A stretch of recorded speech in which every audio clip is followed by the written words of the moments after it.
چین سے زرعی research council کی ٹرانسفارمیشن پر بات کی جا رہی ہے۔ جدید ٹیکنالوجی کے استعمال اور لائیو اسٹاک کے شعبے میں بے پناہ صلاحیت موجود ہے۔ صوبوں کے ساتھ مل کر کام کریں گے۔ وزیر اعظم کا سیمینار سے خطاب۔ پاکستان اور پاک فوج کے خلاف کوئی بات برداشت نہیں کی جائے گی۔ بلاول بھٹو نے پاک فوج کو ریڈ لائن قرار دے دیا۔ وفاقی وزراء کے بیانات بحران کا سبب قرار، تنازع کے حل کے لیے کردار ادا کرنے کی پیشکش کر دی۔ مظاہرین کو دھرنا اور مارچ ختم کرنے کا مشورہ۔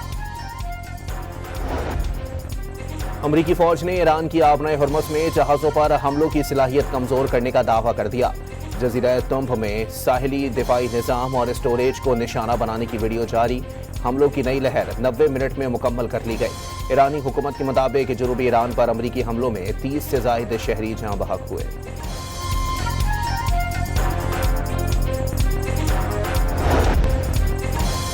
امریکی حملوں کے جواب میں پاسداران انقلاب کا آپریشن نصر 2 جاری۔ پاسداران انقلاب نے اردن کے شہر الازرق میں موافق السلطہ ایئر بیس پر امریکی فوجی تنصیبات کو ڈرون سے نشانہ بنایا۔ آپریشن کے دوران امریکی لڑاکا طیاروں کی شیلٹرز اور متعدد MQ-9 ڈرونز تباہ کرنے کا دعویٰ۔ اسرائیلی فوج نے اپنے اہلکار کو ایرانی ایجنٹ ہونے کے الزام میں 5 سال قید کی سزا سنا دی۔ اسرائیلی فوجی اہلکار نے میزائل حملے روکنے کی ویڈیوز شیئر کر کے رقم وصول کی۔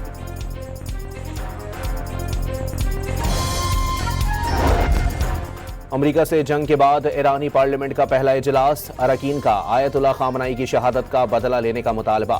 ایرانی سرکاری میڈیا کے مطابق ایرانی پارلیمنٹ کے 180 اراکین نے امریکہ کے ساتھ مفاہمتی یادداشت ختم کرنے کا مشورہ دے دیا۔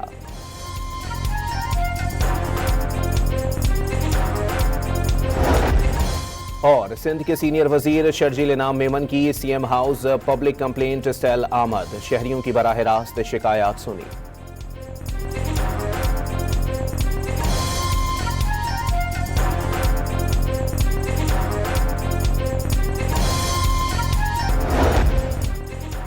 چین سے زرعی ریسرچ کونسل کی ٹرانسفارمیشن پر بات کی جا رہی ہے۔ جدید ٹیکنالوجی کے استعمال اور لائیو اسٹاک کے شعبے میں بے پناہ صلاحیت موجود ہے۔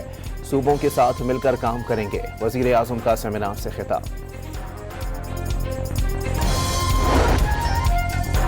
پاکستان اور پاک فوج کے خلاف کوئی بات برداشت نہیں کی جائے گی۔ بلاول بھٹو نے پاک فوج کو ریڈ لائن قرار دے دیا۔ وفاقی وزراء کے بیانات بحران کا سبب قرار، تنازع کے حل کے لیے کردار ادا کرنے کی پیشکش کر دی۔ مظاہرین کو دھرنا اور مارچ ختم کرنے کا مشورہ۔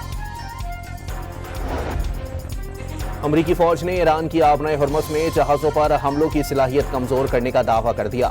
جزیرہ تنب میں ساحلی دفاعی نظام اور اسٹوریج کو نشانہ بنانے کی ویڈیو جاری۔ حملوں کی نئی لہر 90 منٹ میں مکمل کر لی گئی۔ ایرانی حکومت کے مطابق جنوبی ایران پر امریکی حملوں میں 30 سے زائد شہری جاں بحق ہوئے۔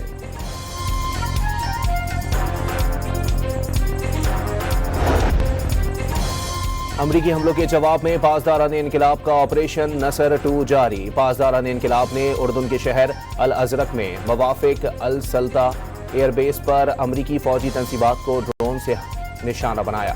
آپریشن کے دوران امریکی لڑاکا طیاروں کی شیلٹرز اور متعدد MQ-9 ڈرونز تباہ کرنے کا دعویٰ۔ اسرائیلی فوج نے اپنے اہلکار کو ایرانی ایجنٹ ہونے کے الزام میں 5 سال قید کی سزا سنا دی۔ اسرائیلی فوجی اہلکار نے میزائل حملے روکنے کی ویڈیوز شیئر کر کے رقم وصول کی۔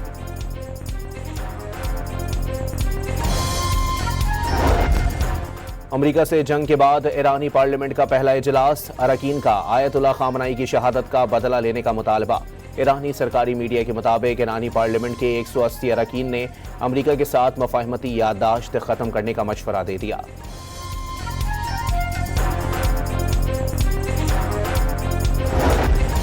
اور سندھ کے سینئر وزیر شرجیل انعام میمن کی CM house public complaint cell آمد، شہریوں کی براہ راست شکایات سنی۔